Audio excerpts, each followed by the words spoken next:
네. 오늘 말씀은 마태복음 5장 8 절의 말씀입니다. 우리 마태복음 5장 8절 말씀 같이 한 목소리로 합독하겠습니다. 마음이 청결한 자는 복이 있나니 그들이 하나님을 볼 것임이요. 네.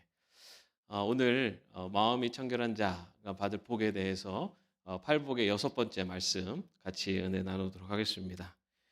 어 코로나 오미크론이 갑자기 5만 대에서 9만 대로 점프를 하는 바람에 상당히 긴장되고 있습니다. 내일은 또 어느 정도 얼마나 확진자가 늘어날지 알 수 없지만 굉장히 이 코로나 오미크론이 굉장히 급하게 빠르게 확산되고 있는 모습인 것 같습니다.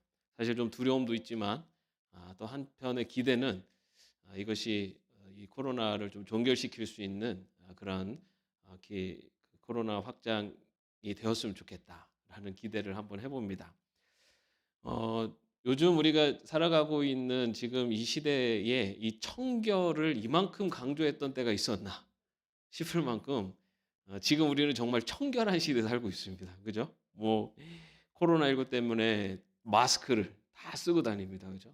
그리고 손 씻기, 그리고 뭐 손 소독제, 뭐 하여튼 이 위생, 그 청결에 지금 아주 전 세계가 굉장히 열심을 다하고 있습니다.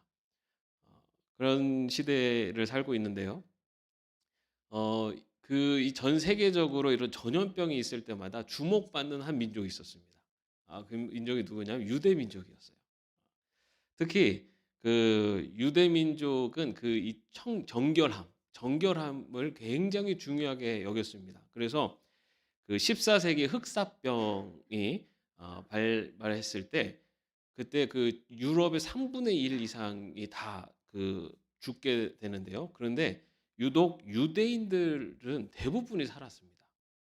근데 그래서 유대인들이 이 흑사병을 퍼뜨린 게 아니냐라고 하는 의심을 받아서 그것 때문에 희생을 당할 만큼 그렇게 이런 뭐랄까요? 전염병이 있을 때 그 전염병의 상황 속에서도 살아남는 민족이 유대 민족이었어요. 그런데 어 당시에는 이 바이러스가 어떤 사람 간의 접촉이나 또 이건 접촉을 통해서 전파된다라는 것이 밝혀지지 않았기 때문에 유대인들이 지킨 그 모세 율법, 그 율법이 이 유대인들을 그런 바이러스의 전염으로부터 지켜 주었다라고 그렇게 볼 수가 있습니다. 그 유대인들의 정결 예법이 그 율법에 있고 또 그 율법을 더 세분화한 그런 가르침들이 있었는데요. 그 내용들을 보면은 유대인들은 하루에도 9번 이상 손을 씻게 되어 있습니다. 그리고 식사 전에도 물론 손을 씻게 돼 있는데 그 식사 전에 손을 씻는 방법도 막 20 가지 정도로 아주 세밀하게 정결 예식을, 그러니까 정결하게 하는 방법들이 그렇게 아주 세밀하게 기록되었고 그것이 율법으로 유대인들에게 계속해서 전승되어 왔습니다. 그리고 여러분 그 집안도요. 유대 민족들은 그 안식일을 지키기 위해서 꼭 일 주일에 한 번은 대청소를 해야 됩니다. 예. 안식일을 지키기 위해서 안식일 날 같이 온 가족들이 모여서 식사를 나누고 하기 위해서 대청소를 해야 됩니다. 제가 가끔 이렇게 신방을 갈 때마다 어떤 분들은 그런 얘기를 하세요. "목사님 1 년에 한 번씩 저희 집에 좀 와 주세요." 그래서 그 왜 그러신지 아세요? 네. 그래야지 1 년에 한 번 대청소합니다. 그러시더라고요. 예. 근데 안식일을 지키기 위해서 그 대청소를 해야 됩니다. 그리고 1 년에 한 번 유월절을 지킬 때는 그 유월절을 지키기 몇 주 전부터 그 집안에 있는 모든 뭐 식기나 생활용품을 다 끓는 물에 다 소독을 하고 집안에 인제 그 모든 구석구석을 다 치워야 되는 그런 대청소를 해야 됩니다. 그만큼 이 유대인들이 이 정결이라는 것이 그냥 위생이라는 측면이 아니라 이것은 유대인들에게는 어떤 종교 의식이었습니다.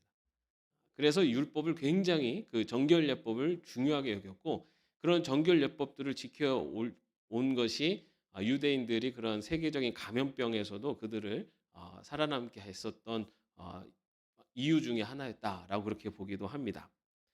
이처럼 유대인들은 정결을 굉장히 중요하게 여겼습니다. 그것이 모세 율법에 기록되어 있고 또 그 모세 율법들이 전승되어지면서 여러 유전들을 통해서 더 세세하게 이 정결 예법에 대해서 전승이 되어져 왔습니다.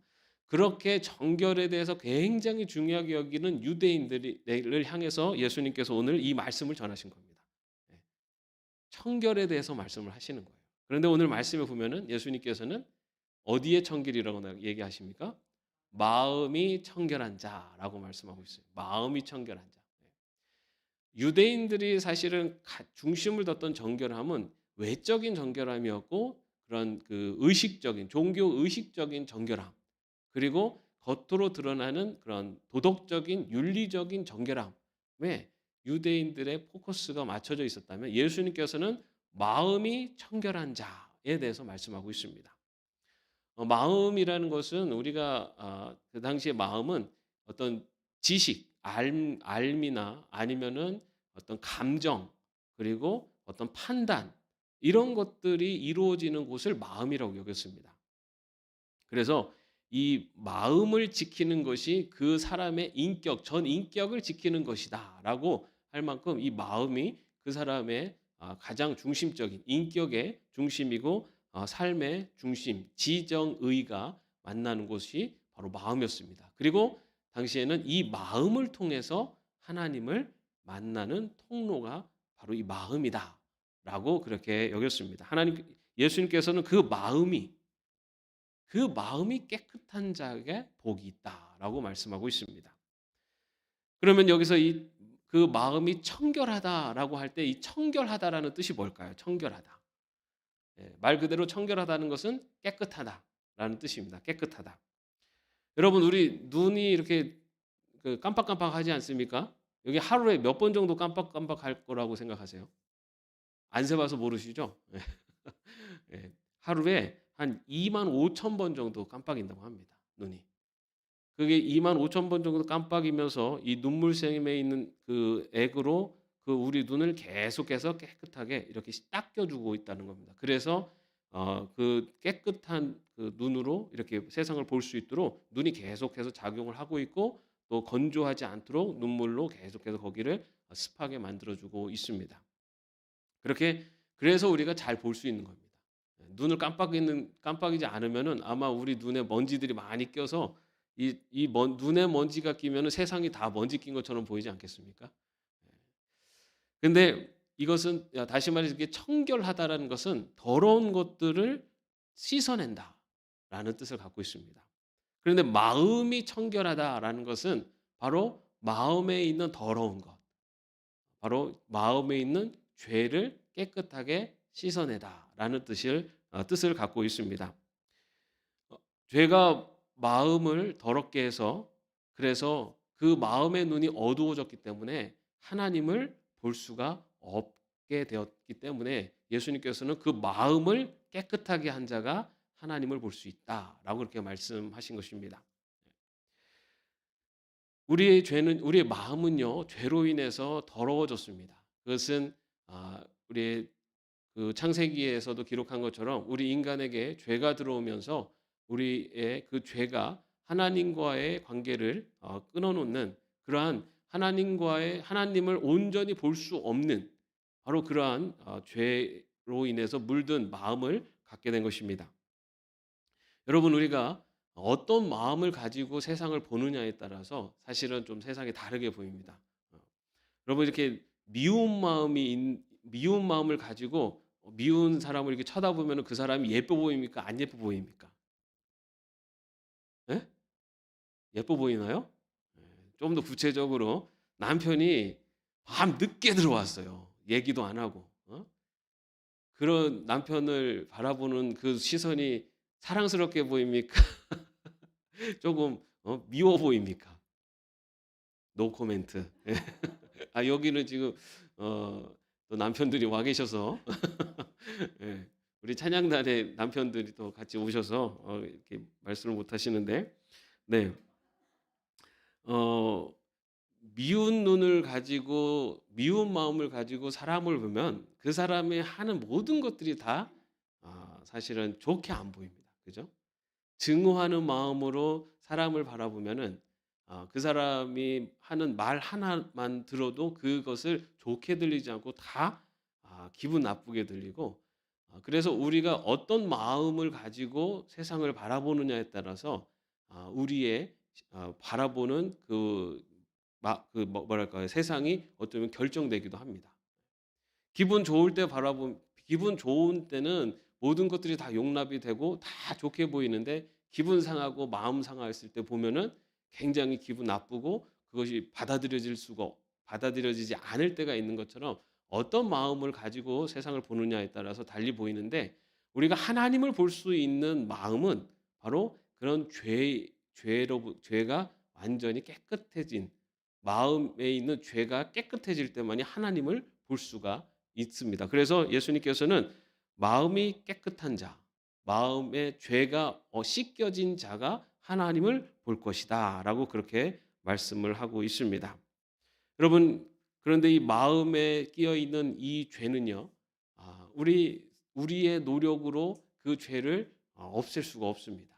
우리 마음에 있는, 모든 인간의 마음에 있는 그 더러운 죄는 인간의 노력으로 되는 것이 아니라 바로 하나님의 은혜로, 예수 그리스도의 보혈의 피로 그것이 깨끗함을 얻을 수가 있습니다. 우리가 눈을 깜빡거리면서 그 눈을 깨끗하게 눈물로 깨끗하게 닦아내는 것처럼, 우리 마음에 있는 죄의 그 더러운 것은 예수 그리스도의 보혈의 피가 깨끗하게 씻겨낼 수가 있습니다. 그렇기 때문에 하나님을 볼 수 있는 자는 바로 예수 그리스도를 통해 마음의 씻음을 받은 자가 바로 하나님을 볼 수가 있습니다. 그래서 마음이 청결한 자는 바로 예수 그리스도를 믿음으로 그의 죄가 깨끗함을 얻은 바로 믿음의 백성들이 하나님을 볼 수 있다라는 것을 이야기하고 있습니다. 그런데 여러분, 여기서 이 청결하다라는 또 다른 의미가 있습니다. 그것은 마음의 어떤 깨끗해지다라는 뜻도 있고요. 청결하다라는 것은 마음이 갈리지 않는다라는 뜻도 갖고 있습니다. 마음이 갈려지지 않는다. 그 마음이 한 마음이 되는 것을 또 청결하다라고 말할 수가 있습니다. 우리가 예수 그리스도를 믿음으로써 죄의 용서를, 죄의 씻음을 받아도 우리 안에는 여전히 그의 죄성이 우리 안에 남아 있습니다. 그래서 어쩌면은 우리의 마음에는 그 죄의 본성과 또 예수 그리스도를 통해 믿음으로 씻음을 받은 세 사람이 항상 싸우고 있습니다. 그런데 여기서 마음이 갈리지 않는다라는 것은 바로 이중적이거나 위선적이지 않은 마음의 상태를 갖는 것을 말합니다. 마태복음 6장 24절에서 예수님은 이렇게 말씀하세요. 한 사람이 두 주인을 섬기지 못할 것이니 혹 이를 미워하고 저를 사랑하거나 혹 이를 중히 여기고 저를 경히 여김이라. 너희가 하나님과 재물을 겸하여 섬기지 못하느니라 라고 말씀하고 있습니다. 마음이 청결한 자는 마음이 갈리지 않는 자인데, 그 마음에 하나님을 모시고 사는 자가 마음이 청결한 자입니다. 그런데 그 안에 하나님의 자리에 다른 것들을 자꾸만 채우면은 그것이 마음이 청결한 자가 아니라는 겁니다. 그래서 하나님께 마음을 주었다가도 또 세상에서는 돈의 마음을 주는 그러한 삶은 청결한 자의 삶이 아니라는 겁니다. 청결한 자의 삶이라는 것은 바로 하나님께 모든 것을 집중하기 위해서 노력하며 사는 자가 청결한 자입니다. 아까 좀 전에 말씀드린 것처럼 우리는 사실은 그 두 가지 마음이 항상 갈등을 일으키고 살고 있어요. 하나님을 섬기고 살지만은 우리의 정욕, 또 우리의 욕심이 우리 안에서 발동을 하기 시작합니다. 그래서 때로는 하나님의 자리에 자꾸만 내 욕심을 채우려고 하고 내가 그 어떤 정욕을 그 안에 채우려고 하는 것이 우리들의 모습입니다. 그런데 여기서 말하는 마음이 청결한 자는 바로 우리의 중심에 하나님만을 모시기 위해서 사실은 노력하는 자라는 뜻입니다. 왜냐하면 우리는 어느 누구도 하나님 앞에 온전한 의인은 없습니다. 그렇기 때문에 항상 마음이 청결한 자가 되기 위해, 다시 말해서 하나님을 우리의 중심에 모시기 위해서 노력하는 자가 바로 오늘 예수님 말씀하시는 마음이 청결한 자입니다. 마음이 갈라지지 않도록, 마음이 분산되지 않도록 하나님으로 모든 것을 집중할 수 있도록 노력하는 자가 바로 마음이 청결한 자라는 것입니다. 그런데 아마 그런 생각도 들 것 같아요. 그렇게 하나님만 중심에 두고 살아가다 보면은 어떻게 살아갑니까? 살아가다 보면은 돈도 좀 마음에 둬야 되고 어디 또 명예도 또 자리도 또 성공도 이런 것도 좀 같이 좀 이렇게 두고 뭐 거기에 좀 하나님 조금 더 높이 두고 이렇게 사는 게 맞는 게 아닙니까? 그죠? 그런데 여러분, 우리 주님이 말씀하셨잖아요. 너희는 무엇을 먹을까 마실까 염려하지 말라. 너희는 먼저 그의 나라와 그의 의를 구하라. 그리하면 이 모든 것을 너에게 도와주시라.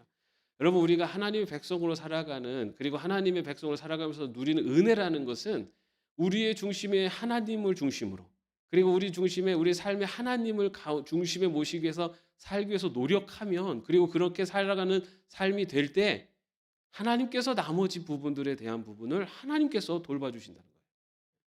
내가 내 삶 속의 중심에 재물을 가운데 놓고 내가 어느 정도 이렇게 만족하며 안정적으로 돼야지라고 생각하는 그게 아니라, 믿는 자는 하나님을 중심에 놓고 내 자리에서 하나님 모시면서 하나님 뜻에 순종하면서 성실하게 열심으로 살아가면 나머지 것들을 하나님이 채워주시는 것이 바로 하나님 백성의 삶, 은혜이고 그것이 특권입니다. 근데 우리가 그걸 잘 못해요. 왜냐하면 그 중심에 이런 걸 빼버리면은 안 될 것 같아요. 재물을 빼버리면 안 될 것 같고, 그래도 재물도 다 챙기면서 다 하면서 하나님 요 부분 우리 피자가 이렇게 있잖아요. 피자 한쪽에 하나님, 여기는 재물, 여기는 집, 여기는 차, 여기는 부동산, 여기는 연금 뭐 이런 거 다 하고 나머지 그 피자 중에 한 조각이 하나님. 이렇게 살고 있단 말이에요. 근데 이거는 하나님이 원하시는 삶이 아니고 이거는 청결한 자의 삶이 아니에요. 청결한 자의 삶은 그 중심에 하나님이 계시고 하나님을 중심으로 살아가는 삶에 그 주위에 하나님이 다른 것들을 이렇게 하나님이 채워주시는, 바로 그것이 청결한 자의 삶입니다. 그렇게 하나님을 중심으로 하나님을 집중하며 살아가는 것, 그것이 바로 청결한 자의 삶이고, 그렇게 청결한 자로 살아가는 자에게 복이 있다라고 말씀하고 있습니다. 마틴 로이드 존스 목사님은요, 마음이 깨끗하다라는 것을 이렇게 말씀하셨습니다. 마음이 깨끗하다는 것은 위선이 없다는 것이고 견눈 팔지 않고 진심으로 집중하여 하나님을 보는 것입니다. 시편에 나오는 것처럼 일심으로 주를 경외하며 마음이 분산되지 않는 자가 청결한 자입니다. 하나님을 바라보면서 하나님을 무엇보다 가장 중심에 두고 살아가는 것. 그 하나님을 중심으로 모든 것들이 파상되는 것. 그런 삶이 바로 청결한 자의 삶이다라는 것입니다. 이처럼 청결한 자는 예수 그리스도로 말미암아 마음의 씻음을 받은 자이고, 또 그 마음에 갈리지 않도록 하기 위해서 하나님께만 집중하는 자가 청결한 자인 것입니다. 근데 이 마음이 청결한 자가 바로 오늘 말씀에서처럼 하나님을 볼 것이요라고 이야기하고 있습니다. 여러분, 근데 그 하나님을 보면은 성경에는 어떻게 된다고 나오죠? 하나님을 보면은 출애굽기 19장 또 33장에 보면은 하나님을 본 자는 죽을 것이다라고 되어 있어요. 근데 하나님을 이게 복이라고 하는데, 하나님을 보는 게 복이라고 그러는데, 여러분, 하나님을 봄으로써 죽는 것이 복일까요? 그러면 하나님 보고 싶으신 분 계세요? 예. 이것은 그 여기서 하나님을 본 자는 죽을 것이요라고 하는, 그것은 어떤 사람도 의인은 없기 때문에, 죄인이기 때문에 완전 거룩하신 하나님 앞에 설 수 있는 자가 없다라는 의미이기도 합니다. 근데 여기서 이 본다라는 것에 대한 뜻을 조금 더 살펴보면요, 하나님을 본다라고 하는 그 뜻은 사실은 안다라는 뜻과 연결되어 있습니다. 그래서 성경에 보면은 하나님을 본다라는 그 내용과 그 하나님을 아는 자가 하나님을 본다라고 하는 것이 연결되어 있는 구절들이 여러 군데가 있어요. 하나님을 보는 것은 하나님을 아는 것을 의미하기 때문입니다. 그래서 하나님을 우리가 알면 알수록 우리는 하나님을 더 가까이 볼 수가 있습니다. 하나님을 더 알면 알수록 하나님을 더 밝히 볼 수가 있다는 겁니다. 이 얘기는 다시 말해서 내가 하나님을 잘 모르겠어. 내가 하나님을 잘 모르겠어라고 하는 것은 무슨 말입니까? 내가 하나님을 잘 모르겠다라는 거, 하나님이 잘 보이지 않아라는 것은 내가 하나님을 잘 모른다는 의미죠. 하나님이 보이지 않아라는 것은. 다시 말해서 우리가 하나님을 알면 알수록 하나님을 볼 수 있다는 거예요. 우리가 하나님을 보기 위해서는 다시 말해서 하나님을 알기 위해서 노력해야 된다는 겁니다. 여러분, 하나님을 정말 우리가 보고 싶지 않으세요? 내 삶 속에서 하나님이 어떻게 역사하시는지, 내 삶 속에 하나님이 어디에 계시는지 보고 싶지 않으십니까? 하나님을 보기 위해서는 하나님을 알아야 됩니다. 하나님을 알아야 돼요. 근데 하나님은 그냥 내가 가만히 있는다고 알아지는 게 아니에요. 하나님이 내 삶 속에 찾아오셔서 나를 하나님의 자녀로 삼아 주시는 것은 하나님의 전적인 은혜입니다. 그래서 하나님이 그때는 나에게 오십니다. 그런데 내가 하나님을 알아가는 것은 내가 가만히 있는다고 해서 하나님을 알 수 있는 게 아니에요. 다시 말해서 가만히 있는다고 하나님이 보여지지 않아요. 하나님을 알기 위해서 내가 더 노력해야 됩니다. 하나님을 알 수 있는 방법 뭐가 있습니까? 우리가 너무너무 잘 아는 거죠. 말씀. 하나님이 누구신지를 말씀하고 있는 것은 성경 말씀밖에 없어요, 여러분. 하나님이 누구신지를 정확하게. 정확하진 않죠. 하나님을 다 알 수는 없으니까. 그러나 하나님이 누구신지를 알려주신 말씀, 바로 그 말씀에 가까이 가는 것이 하나님을 아는 것이고, 그 하나님을 알기 위해서 노력할수록 우리는 하나님을 더 볼 수가 있게 됩니다.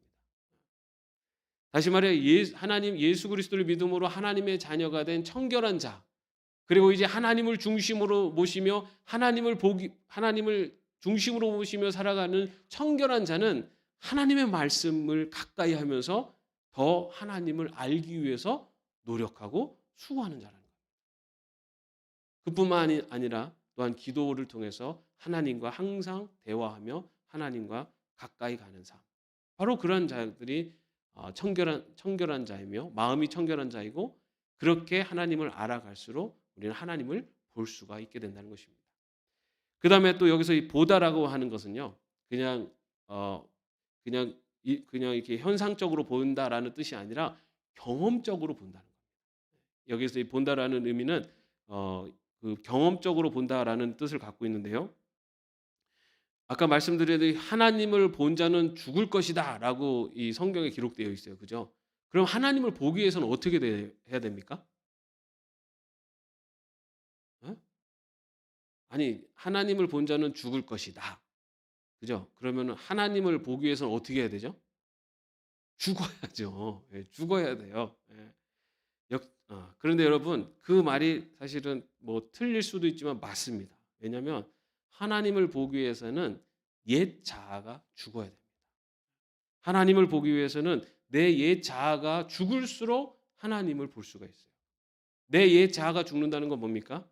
내 안에 있었던 죄악의 본성들, 내가 하나님의 백성으로 예수 그리스도를 믿음으로 죄의 씻음을 얻었지만 내 안에 아직도 남아있는 죄의 본성들, 내 안에 아직도 하나님의 자리를 탐하려고 하는, 내 마음을 갈라놓으려고 하는 그런 죄의 본성들, 그런 내 옛 자아들이 죽어져야지만이 하나님을 볼 수가 있다는 겁니다.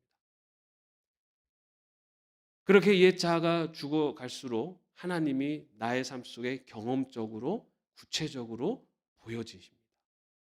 그런 옛 자아가 죽어갈수록 나의 그런 죄악된 본성들이 내 죽어갈수록 하나님의 위대하심을 볼 수가 있어요. 여러분, 이 우주 만물을 운행하시는 하나님 생각해 보셨어요? 너무 먼 우주라 나랑 별로 관계가 없어 보이세요? 작은 풀 한 포기도 살리시고, 그리고 정말 들에 핀 꽃들, 그리고 저 하늘의 구름들, 바람, 이 모든 자연 질서를 운행하시는 하나님, 그 하나님의 이 자연 질서를 운행하시는 그 하나님을 볼 수 있는 자가 마음이 청결한 자입니다. 마음이 청결한 자. 여러분, 우리의 마음에 세상적인 것들이 분주하게 다 들어와 있으면요, 하나님이 창조하신 이 위대한 자연을 볼 수 있는 우리의 시선이 가려집니다. 여러분 생각해 보세요. 내가 정말 세상에 바쁘게 막 이것저것 내 마음속의 중심에 하나님이 아니라 다른 많은 것들을 두고 살아갈 때 내가 정말 이 자연을, 그리고 꽃 한 풀에 풀 한 포기를 보면서도 그 안에서 하나님의 위대하심을, 하나님을 볼 수가 있었는가? 하나님을 중심으로 살아가는 마음이 청결한 자가 바로 하나님의 위대하심을 볼 수가 있습니다. 또한 마음이 청결한 자가요, 하나님의 동행하심을 볼 수가 있습니다. 나를 중심으로 내 안에 다른 것들을 채워가는 사람은 하나님이 나와 함께하고 계신, 하나님이 나를 인도하신 것을 볼 수가 없어요. 그러나 내 안에 하나님을 중심으로 하나님만을 모시기 위해서 살아가는 자는 내 삶 속에 하나님이 함께하고 계시고 하나님이 인도하고 계신다는 것을 볼 수가 있습니다. 그래서요, 어렵고 힘들 때 그 어렵고 힘든 상황들을 어떻게든 헤쳐나가기 위해서 하나님을 먼저 의지하지 않고 다른 방법들을 통해서 그 삶을 헤쳐나가려고 하면은 우리의 눈에는 세상적인 힘, 그리고 내가 뭔가를 다 해야 된다라고 하는 큰 부담감만 다가와요. 근데 우리가 그런 어려움 속에서 더 하나님께 기도하고 하나님께 의지하고 하나님을 내 삶 속에 중심에 더 모시려고 더 노력하고 수고하면 그러한 우리의 삶 속에서 하나님이 그 위기 속에서 나를 어떻게 인도하신지를 볼 수 있는 눈이 생깁니다. 그래서 마음이 청결한 자, 다시 말해 하나님을 우리의 삶 속에 아무리 힘들고 어려운 상황 속에서도, 아무리 바쁘고 어려운 상황 속에서도 그 하나님을 중심에 모시면서 살려고 노력하는 마음이 청결한 자는 우리의 삶 속에 역사하시는 그런 하나님의 놀라운 역사를, 그리고 그 동행하심을 바라볼 수 있게 됩니다. 바로 이렇게 마음이 청결한 자가 경험적으로 그리고 구체적으로 우리의 삶 속에서 역사하시는 하나님을 볼 수 있는 것, 그것이 바로 마음이 청결한 자에게 주시는 복이라는 것입니다. 여러분들에게 바로 이런 복이 임하시기를 바랍니다. 내 삶 속에 주인이 되시는, 그래서 정말 나를 이끌어 가시는 분, 나와 지금도 함께하고 계시는 분, 그 하나님을 볼 수 있는 내 마음의 청결함을 지켜갈 수 있는 그러한 복된 하나님의 백성으로 살아갈 수 있기를 바랍니다. 스펄전 목사님이 하나님의 마음이 청결한 자에게 주시는 하나님의 복을 이렇게 이야기했습니다. 그리스도를 묵상하는 것에는 모든 상처를 치유하는 치유제가 있습니다. 하나님 아버지를 명상하는 것에는 모든 슬픔을 근절시켜 주는 것이 있습니다. 성령의 감화력 안에는 모든 아픈 곳을 잊게 해주는 진통제가 있습니다. 여러분, 하나님이 함께 하시는 것, 하나님을 볼 수 있는 것, 하나님이 함께 하심을 볼 수 있는 것, 하나님이 역사하심을 볼 수 있는 것, 그것은 그냥 추상적인 개념이 아니라 우리의 삶 속에 아주 구체적으로 경험할 수 있는, 바로 그것이 하나님을 보는 바로 축복인 것입니다. 여러분의 삶이 바로 여러분의 삶 속에 함께 하시는, 마음이 청결한 자에게 주시는 하나님의 그 함께 하심을, 하나님을 볼 수 있는 저와 여러분 되시기를 주님의 이름으로 축원합니다. 기도하겠습니다. 마음이 청결한 자는 복이 있나니 그들이 하나님을 볼 것이며, 주님, 오늘 주시는 말씀을 듣습니다. 우리의 마음이 죄로부터 씻음을 받은, 그리고 또한 하나님을 우리의 중심에 모시고 살아가는, 그래서 하나님이 우리와 함께하고 계시고 하나님이 우리와 동행하고 계시며 인도하고 계심을 구체적인 삶의 자리에서 볼 수 있는 저희들이 될 수 있도록 인도하여 주시옵소서. 예수 그리스도의 이름으로 기도합니다. 아멘. 함께